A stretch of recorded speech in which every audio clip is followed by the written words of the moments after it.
پیارے حضور، نحن انصار اللہ کے نعرے اور عزم کو ہم کس طرح عملی طور پر ثابت کر سکتے ہیں، اور مجلس انصار اللہ کے کارکنان اور ذمہ دار کن باتوں کا خیال رکھیں تو یہ کہہ سکتے ہیں کہ ہم کم از کم اپنی ذمہ داری کا حق ادا کرنے کی کوشش کر رہے ہیں؟ اجتماع پہ باتیں تقریر میری سنی انصار اللہ کی، بالکل 2 سال پہلے سنی تھی.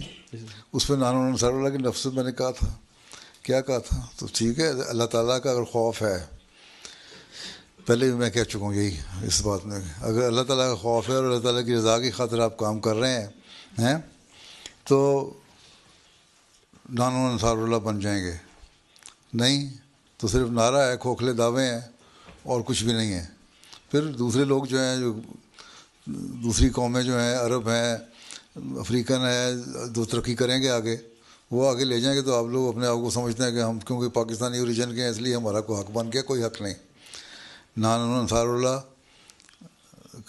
پہ عمل کرنے کی کوشش کریں گے اور ثابت کریں گے کہ ہم اللہ تعالیٰ کی رضا کی خاطر ہر کام کر رہے ہیں اور خلافت وقت کے مددگار اور سلطان نصیر بن رہے ہیں.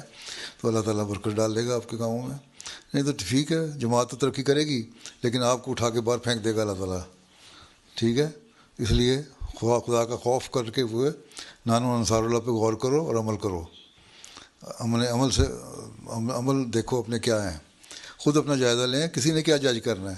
انسان خود اپنے آپ کو اسیس کرے. میں نے سارے دن میں اللہ کا کتنا خیال رکھا، اللہ کی عبادت کا کتنا حق ادا کیا، اللہ کی مخلوق کا حق کتنا ادا کیا، نیکی کی کتنی باتیں کیں، دینی علم بڑھانے کے لیے میں نے کیا کوشش کی، اللہ تعالیٰ کا پیغام پہنچانے کے لیے میں نے کیا کوشش کی.